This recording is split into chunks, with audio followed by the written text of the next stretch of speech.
Realmente gostaria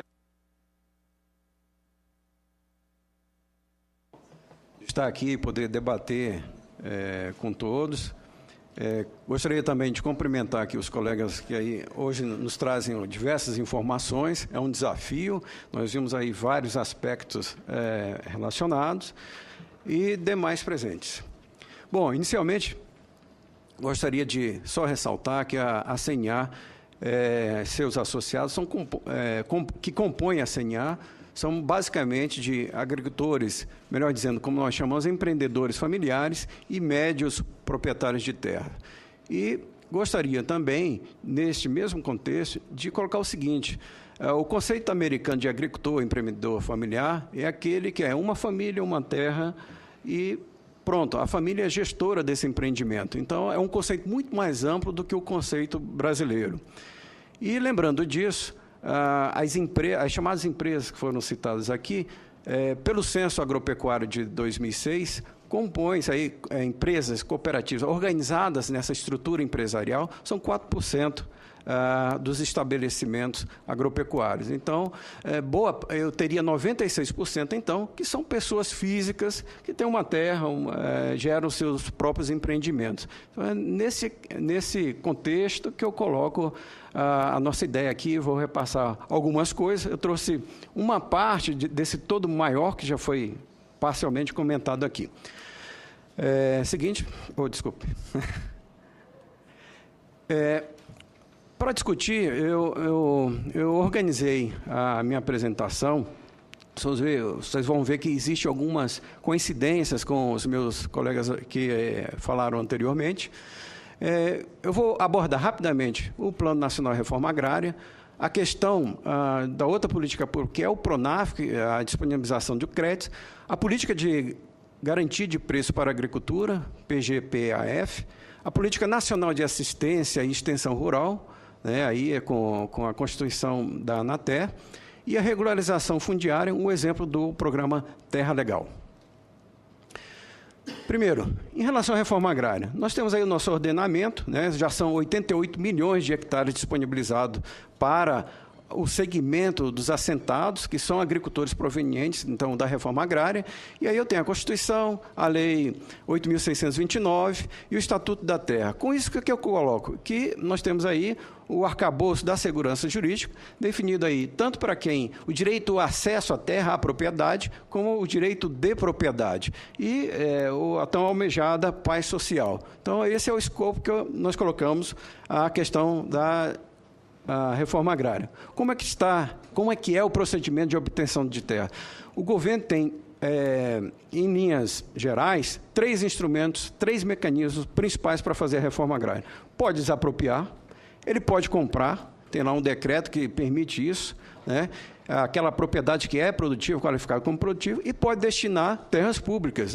Então, são esses instrumentos principais, uma vez que o governo fazendo as ações discriminatórias, identificando que aquela, ou em juízo, ou em outras, administrativamente, que aquela terra é pública, ele destina ao setor público e, preferencialmente, à reforma agrária. Então, são esses 3 mecanismos básicos, a maioria só lembra da questão de desapropriação, mas aí está. E aí a matriz que eu chamo da desapropriação e da compra de terras, para a desapropriação, eu tenho aquele quadro de pagamentos em TDAs ao longo de até 20 anos, dependendo do tamanho do imóvel rural, e para a aquisição, de forma semelhante, com as benfeitorias sendo pagas em dinheiro, eu tenho um prazo mais curtos para a aquisição e uma taxa de juros melhor, porque são propriedades consideradas produtivas. Uma outra forma de obtenção, complementar aqueles 3 mecanismos, aí já seria uma quarta, com relação ao crédito fundiário. Aí você tem um mecanismo, então, que permite a aquisição de áreas menores de 15 módulos fiscais pelos trabalhadores rurais que se organizam em forma de uma associação e vão buscar mais esse mecanismo de compra de terras e se incorporam ao processo da reforma agrária. Aqui faço uma observação do que foi já dito também aqui, a questão de renda. Nós temos que pensar na sustentabilidade dos empreendimentos, especialmente a questão de renda social, e ambiental. E aí eu coloco, isso aí foi uma pesquisa de 1.000 assentamentos, foi uma pesquisa de 1.000 amostragens, em que boa parte ainda dos assentamentos não chegou à condição ideal, né? Nós temos aí apenas 27%, quase 30%, produzindo para o seu consumo e comercializando, então, vendendo seus excedentes, que teriam renda. Outros 24% estão ainda na fase de produção insuficiente, não conseguem ainda atender a família. E alguns que, infelizmente, ainda estão no estágio de que não produzem nada, né? E outra parte que produz, mas ainda não consegue manter suficientemente suas famílias. Mas esse gráfico aqui serve de estímulo. Estímulo para quê? Para as políticas públicas, né? Uma vez tendo, então, 88 milhões de hectares, como que nós devemos melhorar, e que foi dito aqui, o Brasil tem uma coisa extremamente importante, ele está conseguindo manter 15% da sua população ainda no campo. A média dos países, de outros países já mais industrializados, chamados desenvolvidos, é de 4% a 6%. Então, aqui, eu coloco isso daqui como um fator motivador para que se busque, sim, isso daqui. Por exemplo, os créditos de instalação, alguns dos créditos aqui, por exemplo, aqui estão atualizados, crédito de instalação, apoio inicial, fomento, habitação, né, crédito ambiental, esses aqui não estão atualizados. Infraestrutura básica, todo assentamento tem que ter água, energia para produzir, estradas, pontes dentro dos assentamentos, o PRONAF, que nós vamos comentar, tudo isso só para estimar o seguinte: em torno de 90 mil hectares são disponibilizados por família, né? E isso tem que ocorrer mesmo. Por quê? Você tem que sair daquela condição de inércia e passar a produzir. E aqui, só um exemplo, né? Eu tenho aí disponibilizar a questão de energia elétrica, a produção para diversas formas de produção, seja orgânica, aí cabe o assentado decidir, de acordo com o mercado, com o nicho de mercado, se ele vai se integrar ou não. Produção de avicultura, um assentamento no Mato Grosso, aqui um assentamento no Paraná, plantio de soja, né? Aí o apoio que a CNA, através do Senal, o Serviço Nacional de Aprendizagem Rural, vem dando a essa formação, a capacitação aí, então, na regulagem de máquinas, adubadeira, etc., a formação profissional dos agricultores provenientes da reforma agrária. Aí a questão também não é só a produção agrícola em si, mas dos produtos, uma pequena industrialização. Outros aí, a questão de leite, né? Também no Paraná, aí em parceria com a Emater, etc., aqui um prêmio para essa empreendedora, a agricultora familiar na área do leite, né? E o que a gente busca? Isso que já foi falado, não basta só o Bolsa Família, isso aí é momentâneo, nós precisamos da sustentabilidade. E a emancipação, já prevista lá no Estatuto da Terra, fala isso, de ter condições de vida autônoma, de poder produzir, ter dinheiro e se sustentar e crescer, né? Tem assentados, aí a gente tem que admitir a prática, que compra outra área e continua produzindo, tal. Isso não significa concentração de terra, e sim que ele está prosperando. E ele vai para outra política pública, sim. Ele cresceu, ele saiu de assentado, ele vai para o PRONAF, né? Também mecanismo de estrutura de desenvolvimento. Legislação básica, não vou detalhar, mas era em 96, em torno aí 10 anos atrás, era um decreto, tal, atividade de agricultores. Hoje você tem agricultores e empreendedores familiares, que atendem àquela condição, os 4 módulos, preferencialmente a renda agrícola e não agrícola, no mínimo de 50% do estabelecimento, ele pode trabalhar fora. Isso aqui vocês conhecem, não vou detalhar muito, que o meu tempo está se esgotando. Preferencialmente, então, e um percentual mínimo, como eu comentei, de atividades econômicas, tanto do estabelecimento quanto fora, e dirija o seu empreendimento com sua família. Aqui, não só os agricultores propriamente dito, mas além dos assentados, pescadores, extrativistas, os índios, quilombolas, são beneficiários do PRONAF atualmente. Há a passagem, então, desde o PRONAF, o A e o C, mais destinados aos assentados e ao grupo de beneficiários do crédito fundiário, o B e o grupo V, né?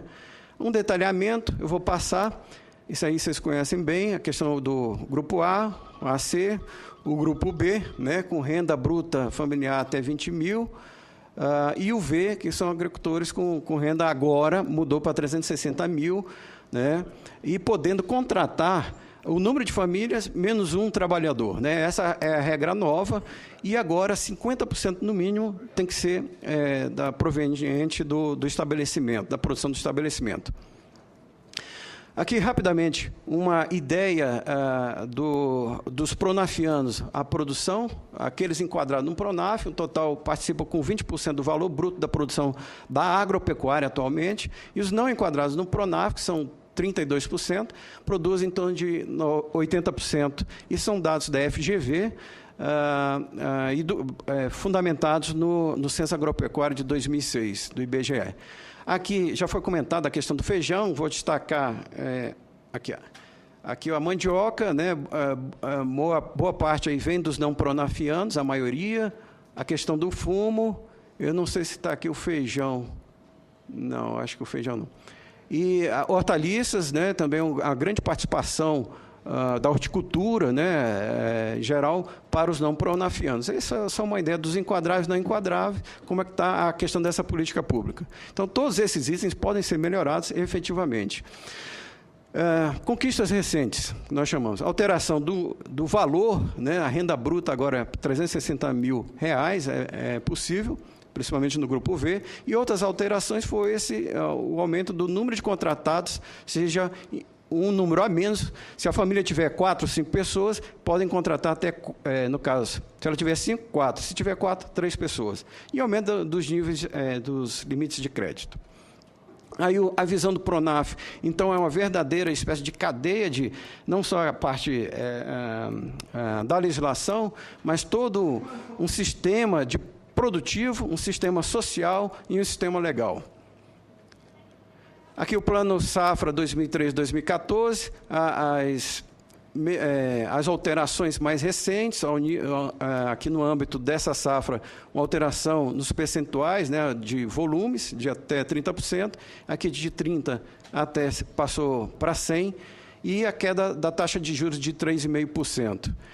Nós vemos também, lá foi para custeio, aqui para o investimento, uma ampliação também do valor, do montante total para o teto de R$150 mil. Em atividades como avicultura, suinocultura e fruticultura, o volume passou a ser de R$300 mil. Pronaf, então, já foi dito aqui os 21 bilhões de reais, aqui está o desempenho. Essa queda aqui é porque houve uma inadimplência, mas assim que o agricultor torna-se novamente adimplente, você tem uma melhoria nos números. Aqui são os valores totais contratados de 37 bilhões na última safra, 2012-13, em que se destaca o Sul. O Sul é o principal demandador do recurso do Pronaf, né? E paga-se, continua renovando, tal, etc. Então, é esse dado principal. Programa de garantia aqui, com isenção, com desconto, né, de custeio, tanto por custeio por um investimento, de renda, né, se o valor estiver muito baixo no mercado, há o desconto no pagamento do financiamento. Aqui a legislação pertinente. Pronater, a presidente Dilma está para sancionar essa lei, já aprovou aqui pelo Senado Federal, a Agência Nacional de Assistência Técnica vai permitir não só assistência técnica, o repasse de tecnologia da Embrapa e uma reorganização também do crédito, e a gente espera que a questão da comercialização seja devidamente tratada para que se tenha esse crescimento, aumento de renda, produtividade, desenvolvimento sustentável aí no campo, principalmente da agricultura familiar. Programa Terra Legal trouxe porque a regularização fundiária também é um dos componentes. Aí é o caso da Amazônia Legal, né, que você tem essas ocupações sendo regularizadas, ou produtor sem título, sem poder, ou de forma precária, pegar recursos. E destaquei até 15 módulos, porque é uma política que você abrange também, é a única política, o grande e o médio proprietário. Em relação, para finalizar, a questão do agronegócio. É uma questão conceitual. O agronegócio foi definido por essa pessoa aqui, Daisy Goldenberg, é um conceito que abarca... Eu vou sintetizar no seguinte, sem ler essa lâmina. Todo aquele que consegue vender, nem que seja ali para o vizinho, ou numa feira, ou que exporta, como nós temos alguns assentamentos exportando também, fazem parte do agronegócio. aquele que consegue vender alguma coisa, já faz o agronegócio. Então, o agronegócio ele é muito amplo, envolve muitos agentes, a cadeia não é só na produção, na chácara, na fazenda, mas é antes, é após. Isso aí é inserção mercadológica. Então, se nós não tivermos essa inserção mercadológica, os agricultores provenientes da reforma agrária, os empreendedores familiares, podem vir a ocorrer igual aos outros países, né, de sair de 15% para 4%, 6% e deixarem o campo. E isso não é o que se quer. Como o meu tempo esgotou, eu vou aproveitar e falar depois nos debates. Obrigado.